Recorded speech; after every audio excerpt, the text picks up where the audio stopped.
I actually retreated to an empty house in Vermont. For 5 days, I was absolutely solo. I mean, I met a few people for dinner, but I was really holed up by myself because I couldn't do this. It was too complex to do with daily distractions. I So I just understand. holed up, and it was really fun. It was kind of nice to be alone.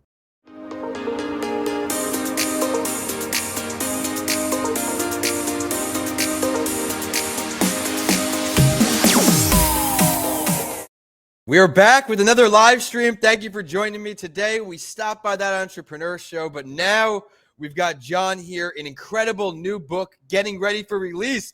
John, welcome to Writing with Authors.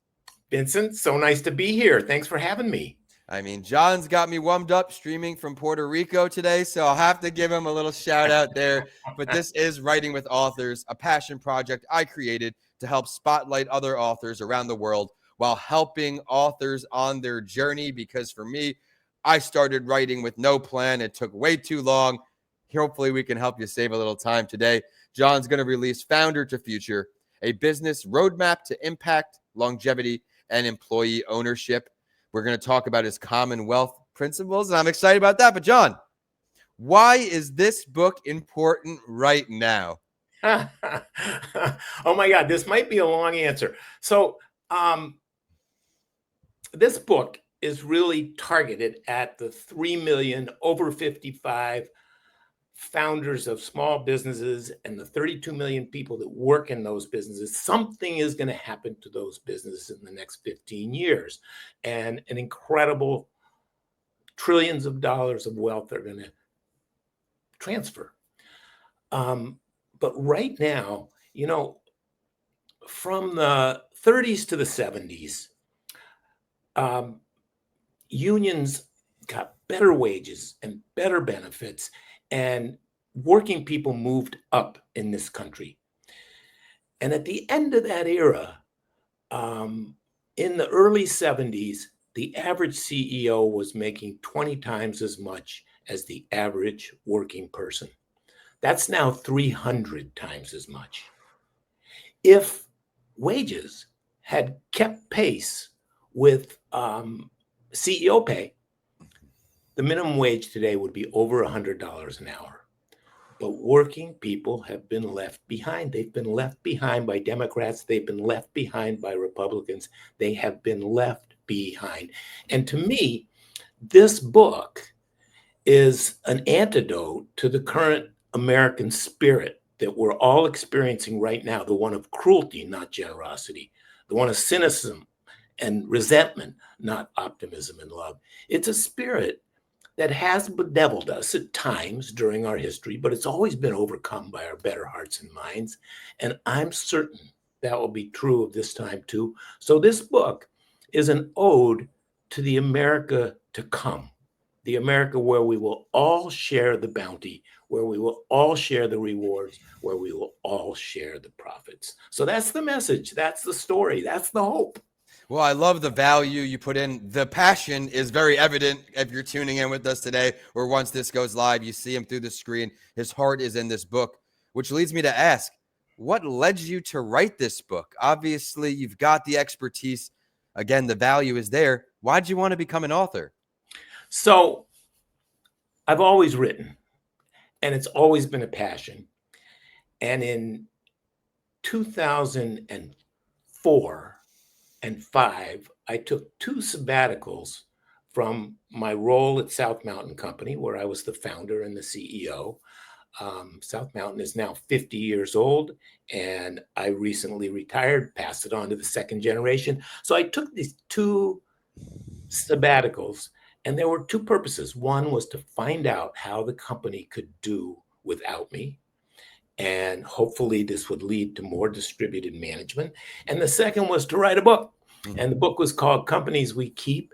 And it was my story. It was memoir-ish, but it was a business book. It was about employee ownership, as this one is. So when I was getting ready to retire from South Mountain and we were working on the next generation leadership team. I was thinking about what was I going to do next, and I knew that I wanted to help people convert to employee ownership companies, and I do that now as a consultant. But I also wanted to write for all of these people whose accountants and attorneys and business brokers and advisors have no idea of the options available to them. So that's what this book is for. So as soon as I dove into it as soon as after my last day at work. Oh man, well, I absolutely love it. I'm so glad you did put it out because we're here today. John, who would you say the target reader is for this book? So I think there are several groups. One is, as mentioned, all of the founders of small businesses in the US who are trying to figure out what to do with this thing that they've spent 30 years in heart and soul making. What do I do with it? And the another is mid-career people who are founders of companies and want to begin transition planning now, as they should, figuring out what's the path and charting that path. And finally, the people who are working in those small businesses, they all want to find more meaning in their work. They want to share in the in the proceeds. They want to have a voice, and all of them, I think, will find in this book, oh my God, there's a way to do this that benefits the founder, that benefits the owner, but that benefits the employees as well. Oh my gosh, I'm already anxious for this book to come out when this show is released. It still will be just before it comes out, but this is incredible. We're caught up with the book now, John, but I still like to use part of this show to help out the writers and aspiring writers who are tuning in with us today. What is one writing tip that maybe you didn't know in the beginning that you wish you did? Well, here's something that so I thought that for this book, I was going to interview 20, 25 people who I've known or heard about that exemplify the kind of business. This book really is centered on 5 transitions that I recommend, and that is from ownership, moving from proprietary ownership to widely shared and accessible to all, leadership from the original founder to next generation, mission from unprotected mission to permanent preservation of purpose, management and governance from top down to participatory and democratic, and impact from business as usual to certified B Corp force for good. These 5 transitions, and I think together, they're aspirational. Nobody's going to be able to do them all and accomplish them all over time, maybe. But as I started this process to tell the stories of people that are doing this, I had these wonderful interviews on Zoom, and there was so much. They were so rich. So I started to record them and have them transcribed by AI. And suddenly I was released. I didn't have to remember anything. I didn't have to take notes. I could be in the conversation all the way. And so the conversations became richer. And that really helped me in my writing. Of course, then I had to comb through 25 pages of text and find all the gems, but it was well worth it. And what was interesting to me is that everybody I talked to said, oh my God, you know who you have to talk to? And so those 25 interviews ended up being 60 or 70 because there there are such extraordinary people out in the world, and you want to get those stories. I love that. And the big message there, tap into your network when you're having these conversations. You never know what's going to come out of them. Thank you for sharing that. A lot of great tips. And even as I do my book coaching, I use an AI tool so I can be present in the conversation where will give me key summary, the main points, so then I can go in there and offer my best feedback in a much more efficient way. I want to touch on one more part of writing advice since you do have multiple books. You've had to choose the title for multiple books. Walk us through the exploration in your brain of what led you to these titles. So, first of all, I'm going to say that when I started this book, two things. When I wrote Companies We Keep, all I cared about was getting that out. And if it had an impact on somebody, great. If people read it, great. But I didn't really care. And it ended up, it sold 11,000 copies and people, and it was widely read. But this book, there's a message that I think is important in today's world, and I want to get that message out.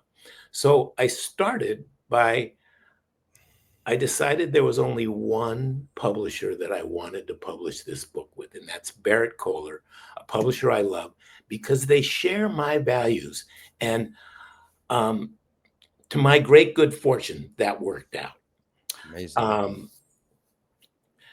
But they have a process where, when it comes to titles, Steve Persanti, my editor, and I figured out 10 titles and 10 subtitles. And then we went to my entire network, and they have a survey that they do. And they've got this, really down to a science. And we got back tremendous feedback. Amazing. And then we looked at what were the favorite titles, and we didn't use any of them. But we used something very close, and they informed the process. Another great piece of advice there. You've been on fire in this Writing with Authors episode, seeking feedback. I can speak for myself. In times I've been so quick to rush to the finish line with certain projects and things where I neglected hearing what other people think. And where I learned the hard way, what looks and sounds great to me may not sound and look great to anyone else besides me. So definitely highlight there here on Writing with Authors. We learned about your books. We've even got some writing tips. Well, here's another thing. Yeah. Vincent. Barrett Kohler, for every book they do, they hire 3 readers, and they pick them very carefully. People that are aligned with the subject matter, other authors. And in my case, I added 4 readers, people that I knew. So 7 people read the initial manuscript, and the 3 that they chose, a couple of those people know more about my subject than I ever will. Amazing. And the stuff that came back was extraordinary. But putting it out to that many people means you have to assimilate all of that and decide about all of it, what resonates with you and what fits in this book and what doesn't. But that was a great process, and that was maybe my most enjoyable. I loved every minute of doing this book. It sounds like it, yeah. But that was maybe the most enjoyable time. I actually retreated to an empty house in Vermont. For 5 days, I was absolutely solo. I met a few people for dinner, but I was really holed up by myself because I couldn't do this. It was too complex to do with daily distractions.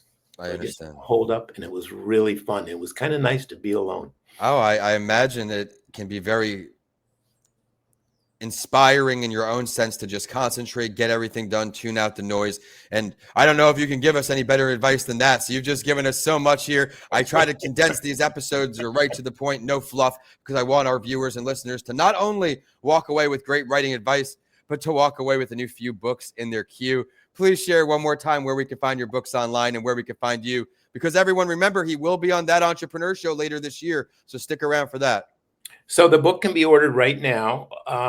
It can be pre-ordered at Bookshop, Barnes & Noble, Amazon. I recommend Bookshop. I love bookshop.org because their profits go to local independent booksellers. So wow, that's amazing. And I know it's not the same way when I have my books on Amazon, for example. The unhealthy distribution of a sale of a $20 book will certainly throw you for a whirlwind the first time you see it as an author. But John, God, thank you so much for taking some time all the way from Puerto Rico to come on Writing with Authors. Vincent, thank you so much. Really appreciate it. I'm excited to get you back on the calendar to record That Entrepreneur Show. Everyone, this is Writing with Authors. Of course, and we're going to have a great interview, I can already tell, because of the energy and the passion you bring to your subject, and that's all we can ask as hosts, to have guests who come on and bring their A game. This is Writing with Authors. Please remember to subscribe for the next episode. My name is Vincent A. Lancey. You can find me anywhere online by my name, and I'd like to shout out our show partner one more time, John Ford, with his empathy set, his empathy card set, his empathy app. He has so much to offer. Please, everyone, go out there and remember you are not alone as entrepreneurs and go-getters in the community. Empathyset.com. With that, we're signing off from Florida out to Puerto Rico for a fun episode on Writing with Authors. John, thank you so much. Vincent, thank you. I love your passion too. Thank you so much. All right.